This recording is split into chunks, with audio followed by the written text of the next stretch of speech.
Bom dia, meus irmãos. Estamos começando mais um EBD. Estamos começando o nosso aulão, primeira aula do trimestre. E como eu falei para os irmãos, esse trimestre nós vamos estudar as cartas de Paulo aos Gálatas, Efésios, Filipenses e Colossenses. Então, como os irmãos podem ver, será um trimestre bastante enriquecedor para todos nós. O texto áureo da nossa lição está em Atos, capítulo 19, versículo 11. Atos, capítulo 19, versículo 11.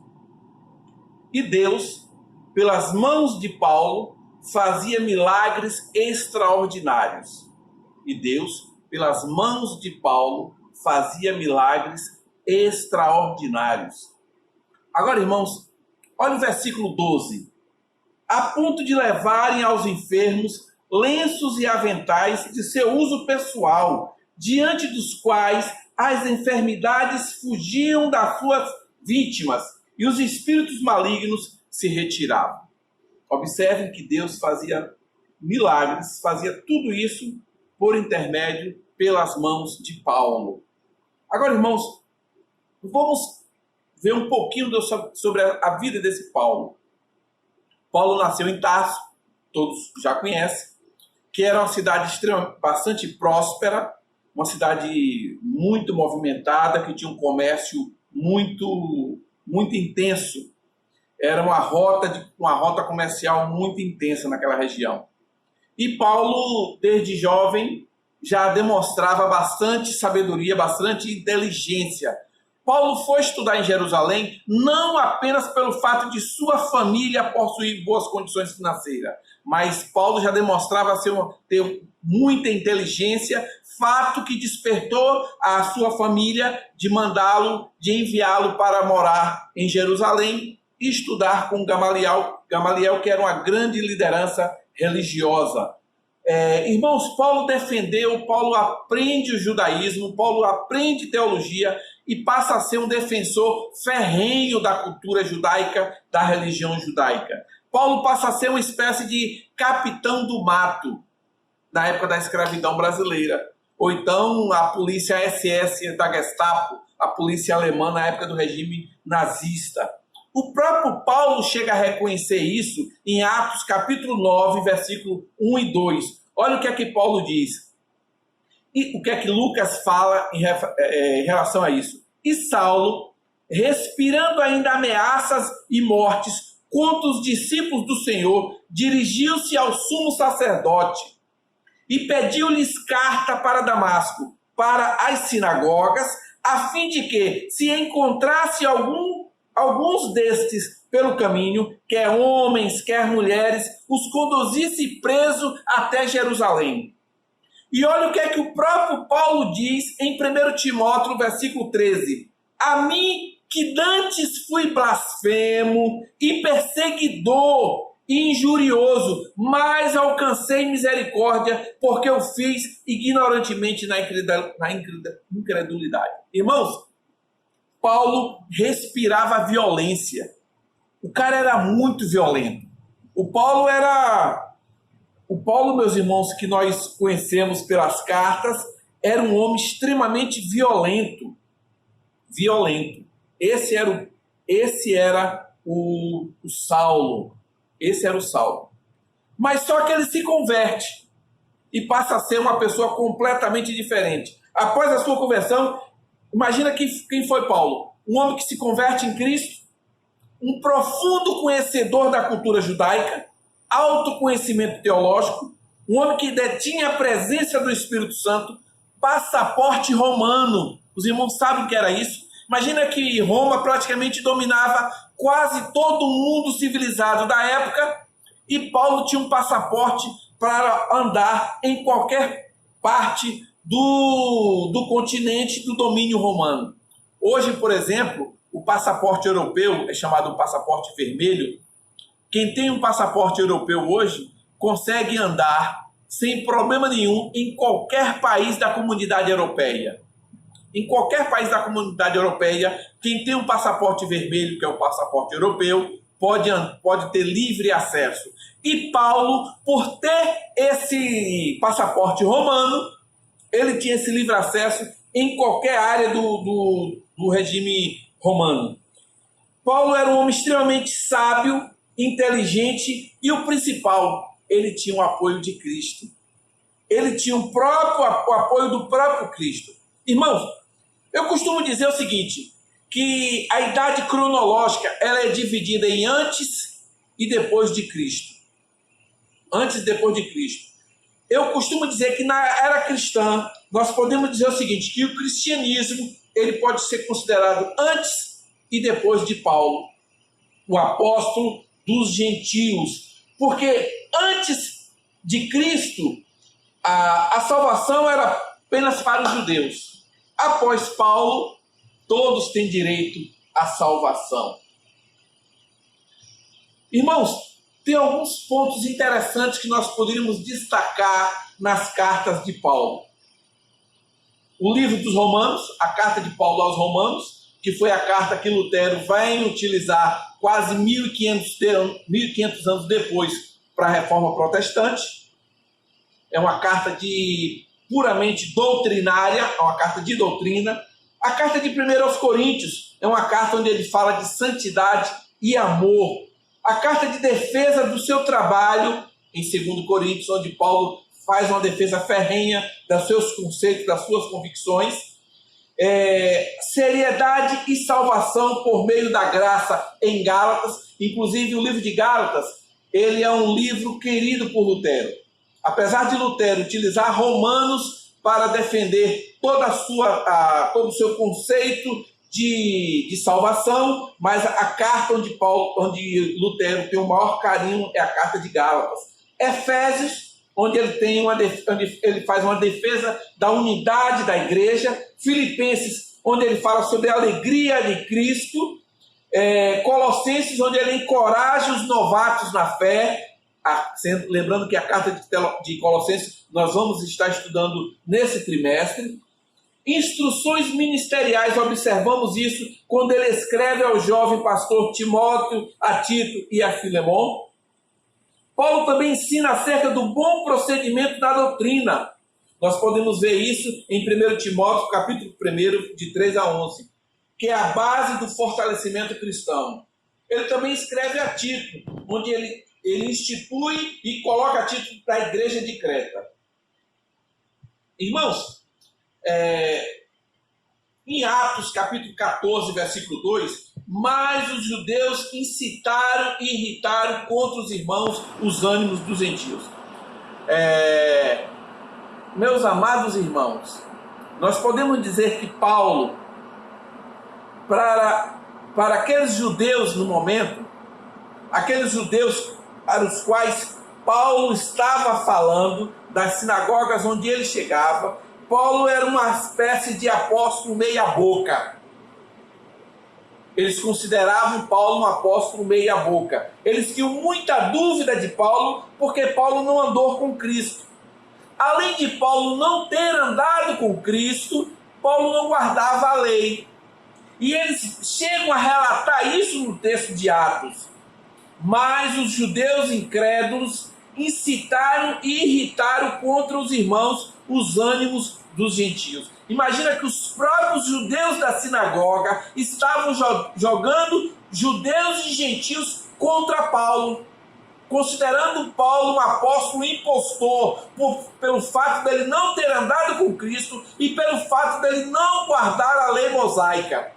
Então, por tudo isso, eles incitaram a população contra Paulo. E Paulo, irmãos, diante de tudo isso, ele não abandona. Os irmãos lembram, tem um filme brasileiro chamado Tropa de Elite, quando o Capitão Nascimento, ele tenta provar se aquele soldado, se aquele aluno, ele merecia ou não pertencer ao BOPE. E ele diz, e aí o sargento Nascimento, o Capitão Nascimento, ele começa a bater no soldado e gritar, pede para sair, pede para sair, pede para sair. Alguns continuavam, mas aqueles mais fracos pediam para sair. Irmãos, solicitaram a Paulo o tempo todo para Paulo sair.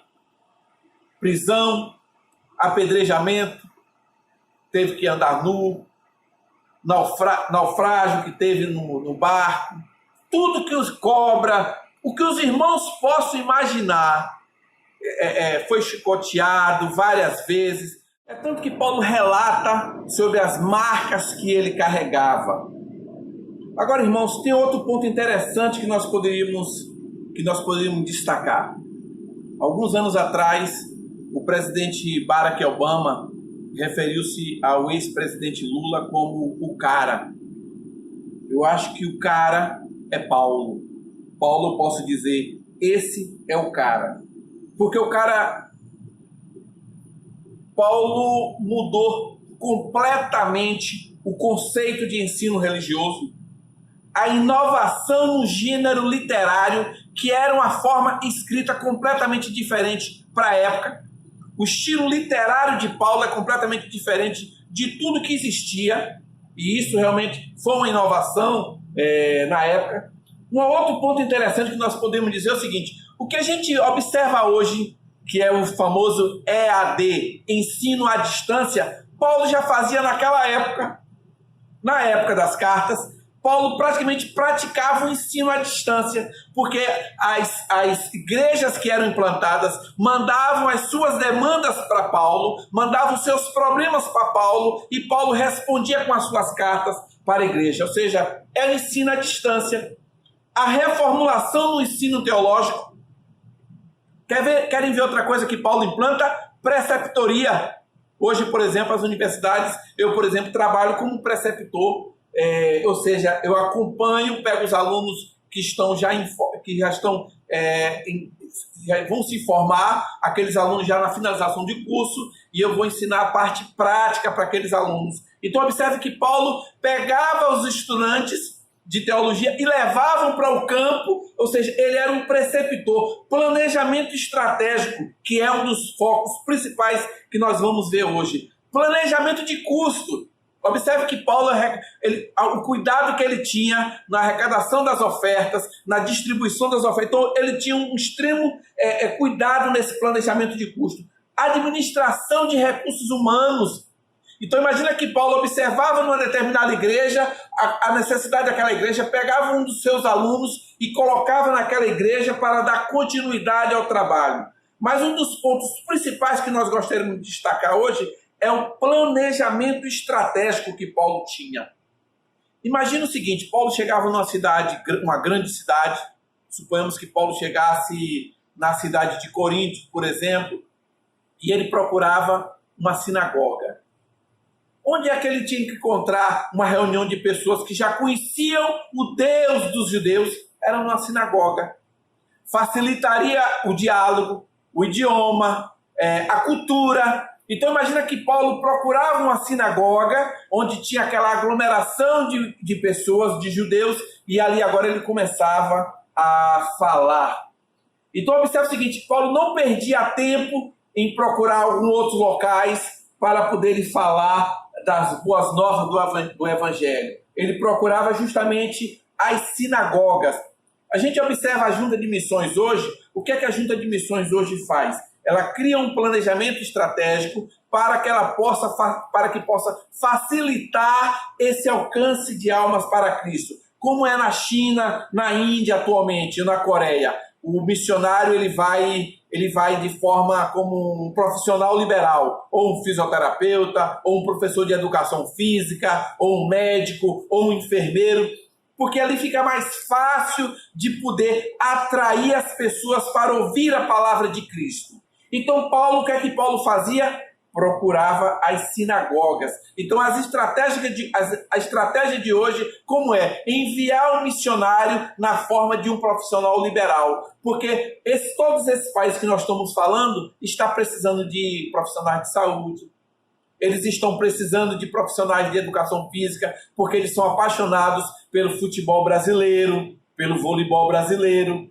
O futebol brasileiro é campeão mundial, o voleibol brasileiro é campeão mundial. Então imagina o seguinte, que a Junta de Missões, de forma extremamente inteligente e estratégica, manda os nossos missionários a esses países que são fechados, a esses países comunistas, por exemplo, como profissionais liberais. Então, observe o seguinte, que Paulo ele era extremamente inteligente na forma de ele atuar.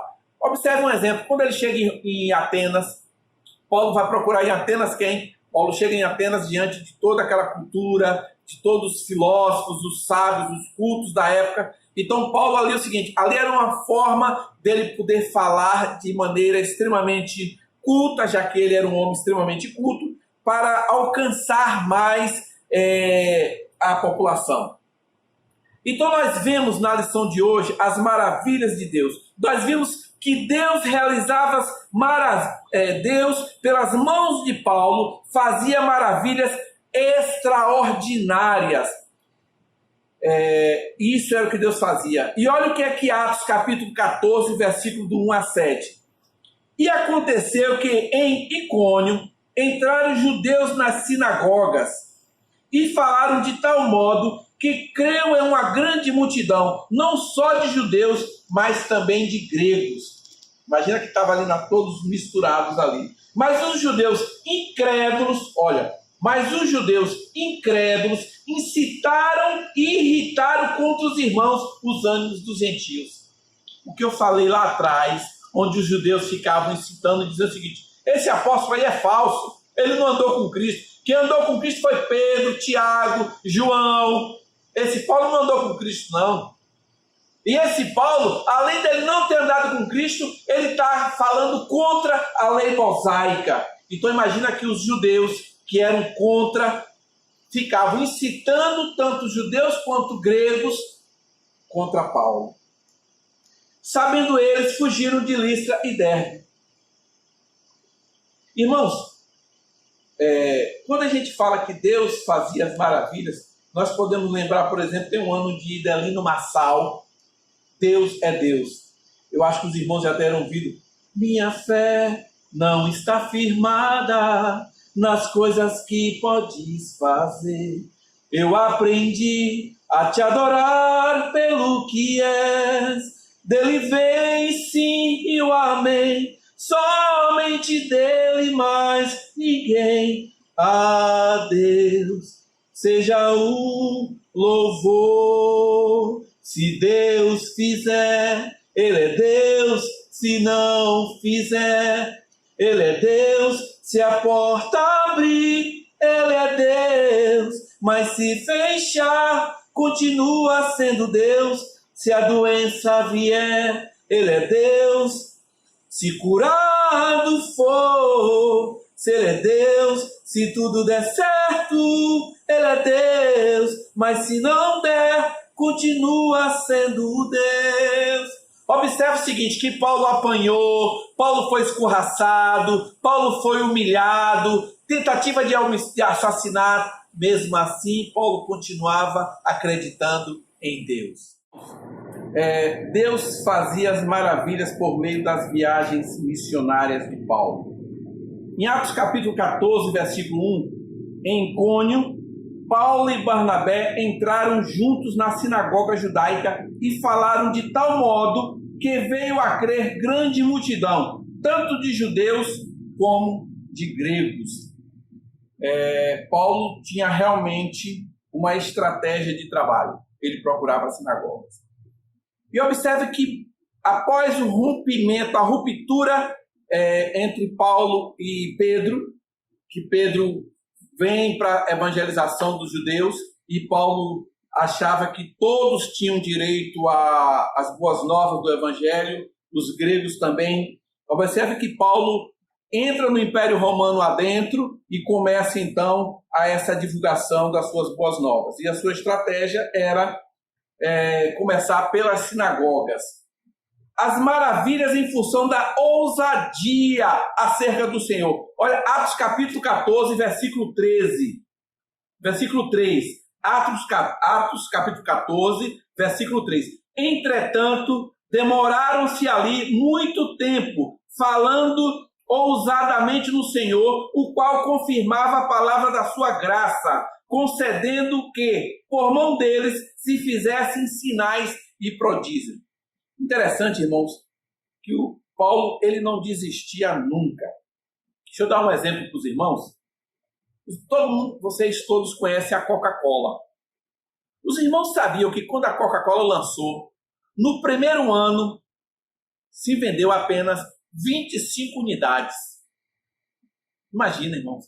No primeiro ano de existência do refrigerante da Coca-Cola, em um ano, venderam 25 unidades. Imagina se eles tivessem desistido. Imagina a marca que é a Coca-Cola hoje. Hoje é uma das marcas hoje mais conhecidas no mundo. Mesmo nos países comunistas se consome hoje Coca-Cola. Até nos países árabes se consome Coca-Cola. E no primeiro ano de sua existência, no século passado, no início do século passado, venderam-se apenas 25 unidades durante um ano. E Paulo, meus irmãos, está nessa pegada aí. O cara não desistiu. Paulo ele poderia ter desistido logo no início, logo quando ele foi perseguido, ele saiu fugido de Damasco e se escondeu 3 anos lá na região da Arábia. Ele podia ter desistido ali porque ele sabia que ali ele seria perseguido, mas Paulo não desistiu. Irmãos, nós podemos ver a estratégia da Junta de Missões na Índia, na Coreia, na China, utilizando tudo quanto é forma de profissional liberal, como nós falamos, jogador de futebol, fisioterapeuta. Há poucos dias, por exemplo, nós tivemos aqui na igreja uma profissional que ela é fisioterapeuta, que ela trabalha lá nos países, acho que é Índia que ela trabalha, ou é Coreia, ou China, e ela trabalha como profissional liberal, como fisioterapeuta. E realmente falando mais de um idioma, e é assim, essa é a forma que a Junta de Missões utiliza para levar o evangelho a esses países. Irmãos, nós vimos maravilhas de Deus em função da plantação de igrejas confirmadas na fé. E nós podemos ver isso em Atos 16, versículos 15. Atos 16, versículo 15. Depois de ter batizado, ela e toda a sua casa nos rogou, dizendo: se julgais que eu sou fiel ao Senhor, entrai na minha casa e aí ficai. E nos constrangeu a isso. Sabe quem foi essa? Lídia. Então, imagina que antigamente, nessa época da formação da igreja, era muito forte os cultos domésticos, os cultos do lar, os pequenos grupos, que nós estamos tanto falando sobre isso hoje, os pequenos grupos. Essa era a forma da igreja primitiva, ela começar a disseminar. Nós vimos também maravilhas de Deus em função da sensibilidade à direção do Senhor. Atos 16, versículo 9. Isso é muito importante. Atos 16, à noite sobreveio a Paulo uma visão na qual um varão macedônio estava em pé e lhe rogava, dizendo: passa a Macedônia, ajuda-nos. Imagina que Paulo estava o tempo todo em profunda comunhão com o Espírito Santo. E o Espírito Santo dizia para Paulo onde ele tinha que ir. Maravilhas de Deus em razão de ter como meta o crescimento poderoso da palavra de Deus. Paulo ficou tanto tempo na escuridão que agora que Paulo encontra a luz, Paulo quer dizer para o mundo todo sobre as boas novas de Cristo. E Paulo, Paulo que era um perseguidor dessas boas novas, Paulo agora passa a ser um grande proclamador. Atos 19 e 20. Assim a palavra de Deus crescia poderosamente e prevalecia. Irmãos, como ser um instrumento das maravilhas de Deus? Ter convicção clara da vontade de Deus e submeter a sua direção. Era o que ele fazia. Reconhecer que somos apenas meros instrumentos em suas mãos. Objetivar que o crescimento deve ser sempre da palavra e não pessoal. Paulo sabia que tudo que estava sendo realizado era para Deus, era por intermédio de Deus. Ele estava sendo apenas um instrumento da vontade de Deus. Meus irmãos, é isso que nós vamos estar estudando sobre esse trimestre. Será um trimestre extremamente rico. O livro de Gálatas, o livro de Colossenses, Filipenses e Efésios. Isso foi apenas um pedacinho do que nós vamos ver esse trimestre. Meus irmãos, encerrando a nossa EBD hoje, nós vamos orar agradecendo a Deus. Apesar de tudo que está acontecendo no país, no mundo, mas a palavra de Deus diz o seguinte: por tudo dai graças, porque essa é a vontade de Deus. Então nós devemos estar agradecendo sempre, Fico triste porque eu gostaria, nesse momento, estou aqui no auditório, na classe da irmã Regina. O gostoso era estar aqui na presença de todos os irmãos, dando um abraço da irmã Edil, irmã Terezinha e Marlice ali sentadas juntas, Miriam, na classe do irmão Ricardo, classe Gideão, um abraço aos irmãos da classe Gideão. O gostoso era esse aconchego dos irmãos, esse calor humano, mas diante da situação nós estamos impossibilitados.